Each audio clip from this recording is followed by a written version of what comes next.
What is up, everybody? Welcome back to the channel. We have gotten a ton of rain this week. It's been raining every single day. Everything's soaking wet, but we got a break in it, and I see lots of big clouds around, but I think it's gonna hold off enough, so we're gonna get a quick ride in. When I've been stuck inside with all this rain, looking at the computer, I've just had nothing better to do than shop for new motorcycles, and so I'm trying my best to use my self-control and not buy this ZX6R. I've been shopping salvage yard auctions, and the deals on these salvage yard auctions are so incredibly tempting, but also I didn't have the time to get there and actually like look at the bike, because you can only go there Tuesdays 10 to 2 p.m. to actually look at the bike and inspect it for like what kind of mechanical damage it has and things like that. So I didn't really feel like taking a swing of spending like $4,500 on a bike that might have like a bend in the frame or something like that. I'm not sure, but I was like, I gotta be happy with the R3. I gotta not just spend a bunch of money on a ZX6R. But I do think the next sport bike I want is a ZX6R. I mean, R6 prices are all over the place, but generally pretty high for what they are. And I don't know, Kawasaki does some cool stuff. I wanna get a Kawasaki. I've never owned a Kawasaki, but I have ridden the 2024 ZX6R at a demo day, and I loved it. But I was thinking back on this bike and the reasons why I bought the R3 originally, and I was like, you know, I can hold off on the ZX6R. I can plan it out better, try to make sure I like vet it better and get a good one. And I was just thinking back and appreciating the R3. So these are 5 reasons why I still love the R3, why I'm still grateful to have it even after riding motorcycles for 6 years, why the R3 still is a great bike. I think a lot of people think of the R3 as even too low of a beginner bike in the United States. A lot of people are like, I don't want that bike, it's not enough power, and people want to start on a 600 and then move up to a 1000 as soon as they can, but they haven't really built the fundamentals necessarily. And I will say, when shopping these salvage yard auctions, it is really interesting to note the makes and models of vehicles on there, and it is a lot of super sport bikes on there, and some of them are obviously not the person's fault. It looks like they might have been rear-ended or something like that, but you can't help but see some of these brand new 600s on there that have very, very low miles. Like there's one that has like 25 miles on it and they crashed it, and you can't help but feel like maybe that was someone who bought like a little bit beyond their experience level, or was just too excited to have a new bike and didn't break in their tires. But either way, I would classify all those things as, like, you know, a rider error, like a lack of skill, or a lack of like preparedness. So 5 reasons why I still love the R3. Number 1 is the number 1 reason why I bought this bike was because I wanted to go to the racetrack, and I wanted to be able to go ride and take long trips, and especially be able to load the bike in the back of my truck to take it places, whether that's service that I wasn't skilled enough to do, and I need to take it to a dealership, or if I needed to, oh, we got a little turtle in the road, save the turtles. I think he's okay, he's got time, no cars are coming. But whether it was service I wanted to get done, or whether it was going and learning to ride at a racetrack, maybe taking the bike like in the back of the truck for 8 hours down the interstate, and then riding like Tail of the Dragon or whatever it is, I wanted that ability to load the bike by myself. My first bike, the F650, it was about like 460 pound bike or so, and I was loading that bike once into the back of the truck as a new rider, and I dropped the clutch, and, you know, that bike launched into the back of my truck and created a big dent in it. And I felt dumb because the bike fell over, obviously, onto the side. It got a little scratched. I just felt like it was too much weight for me to manage, So I bought a second ramp, which is really helpful to actually go up with your bike as you go up the ramp and stuff. But this bike, part of the reason why I wanted it was because I wanted it to be lighter weight, easier to manage. This bike, it doesn't scrape parts. It's got high enough clearance where it doesn't scrape parts on the truck like bed as you go over that lip, right, as you go up the ramp and onto the bed. It's not so low that it'll scrape, and you can load it yourself. So that was a big part of why I wanted this bike to begin with. Still a reason. The ZX6R is about a 75-pound increase in weight, so it's not huge, but it still makes a difference when you're trying to, you know, manhandle and like push a bike up the ramp ahead of you and stuff like that. So maybe not the reason most people are going for it with weight, but for me it was a big factor. I really wanted to reduce the weight as much as possible and be able to load it by myself.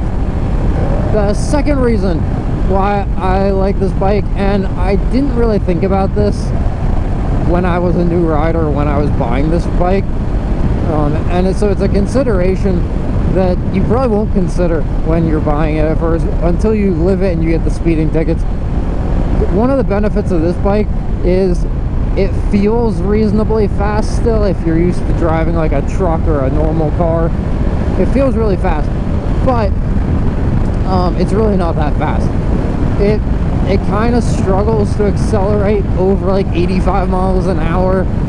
It tops out at about 108, maybe 110 if you're going downhill. And so you just can't get in that much trouble. And I think a lot of people discount this when they're shopping for their first bike or a new bike, because when I get on this machine, I can lose my mind sometimes.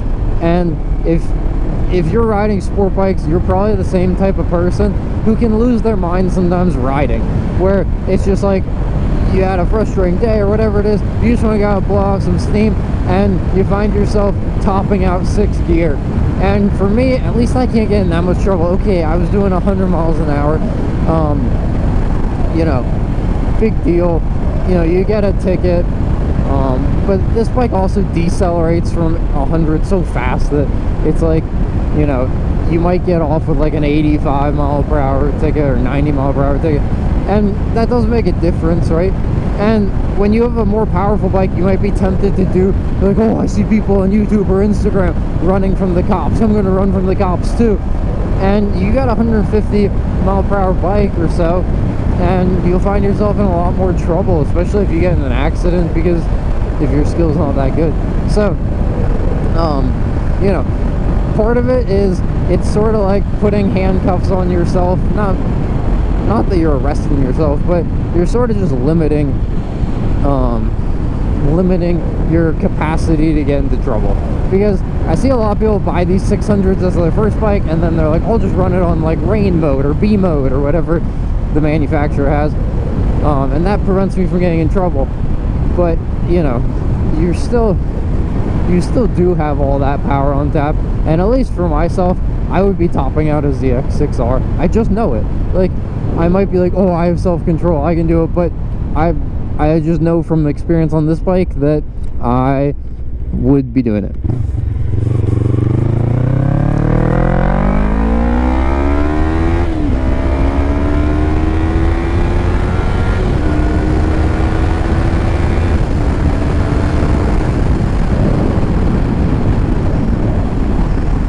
Third reason why I still love the R3. I pay about $250 a year to insure all of my bikes. That's a MT-07, R3, 2 dual sports. One of the dual sports, it's a 1993. They just gave it to me for free. They were like, whatever, you got all these other bikes, we'll insure that one for free. Adding the ZX6R was not as much as I thought. I got it quoted. It was about another $60 a year on top of like the $250 I'm paying. Mostly the $250 I'm paying is for this bike, because it's a sport bike. I don't think the FZ really added much to my premium. So the ZX6R, not a huge increase in premium. If I went to a 1000, I know it'd be a much bigger increase in that premium. Oh, I'm getting some rain on me. We're getting rained on. I know 1,000 would be a much bigger increase in that insurance premium, and part of it is also the maintenance and operating it. So this bike doesn't require premium fuel. A lot of 600s, ZX6R, you should be doing premium fuel. A lot of 1000s, you should be running premium fuel. And so that's just every day the cost to operate this can be $1 or $2 less, which really adds up when you're trying to ride a lot, like I do. Oh no, we're getting rained on. Man, I thought I was going to be able to avoid the rain. I really didn't feel like getting wet. So everyday cost of ownership, every day making the bike run is cheaper. That's the third reason. Less to insure, less to fill up. It gets better gas mileage. The tires are cheaper. I'm running a 150 instead of a 180. Right, on and on and on. It's 2 spark plugs instead of 4 when you have to change them. It doesn't, each individual expense doesn't seem like a lot, right? It's $16 in spark plugs. It's $1.50 every time you fill up. But it does add up over time. And another great thing about the R3 is it has pretty darn long maintenance intervals. As far as oil changes, the valves are like every 25,000, 26,000 miles. On some super sports, you're going to be doing valves, you know, 15,000 miles or so. And that additional stretch is, you know, time you're riding, the bike's not in the shop or the bike's not disassembled in your garage. And that makes a big difference. The fourth reason why I still love this bike is because Yamaha hasn't really changed much with this engine.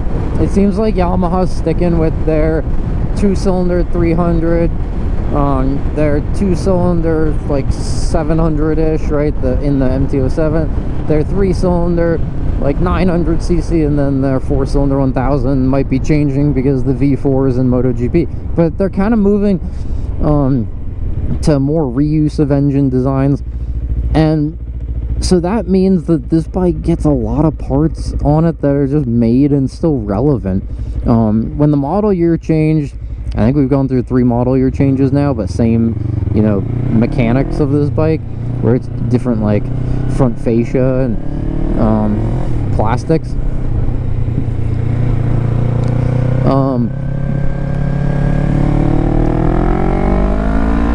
It means that if you want a quick shifter, you have multiple options. It means that if you want, you know, a tune, there are lots of people who do it, and I've tested them, you know, extensively. If you want a cheap exhaust system, you can probably get one on eBay now. It's just enough time in the marketplace where you can customize it and make it exactly how you want it, which is something nice and something that is pretty frustrating, I think, if you were to be one of those people who gets like one of the first R9s. I saw this YouTube short where this guy got his first R9. It was like in the state, and he was like, yeah, I want to take it to the racetrack, but I have to be super careful with it because there are no replacement parts, right? If you crash it, you can't get new fairings for it right now. If you want to put an exhaust on it, guess what? You can try to fit like an MT-09 exhaust on it, but it might not fit quite right with the plastics. And so there's some drawbacks to, you know, being the influencers who buy the brand new bike, because you're just trying to get whatever is available. So whoever puts out their exhaust system first and wants to charge you like crazy for it, well, they can justify it because they're the only ones with it, right? So that's one of the nice things about this bike. You want different suspension, you want anything, you got it. Oh, we gotta run. The rain is coming, it's catching up to us. But the last, but certainly not the least, it's actually one of my favorite things about this bike, is that this bike totally serves me. I paid $1,800 for it. The bike runs flawlessly. It's super fun still to ride, even though it's not as powerful. And the bike serves me. The bike serves me is the best thing about it. That's why I've been shopping these salvage yard auctions, because I was thinking, you know, if I go out and I spend 10 grand on a ZX6R, it's gonna feel like I really won't probably be able to justify taking that to the racetrack and potentially crashing it. and I'll probably be more careful about the miles I put on it and all this stuff, and I'll be serving the bike rather than the bike serving me. And that's where I love this R3. Ooh, that F-150 wanted to go. He wanted to go have a head-on collision with the EMS.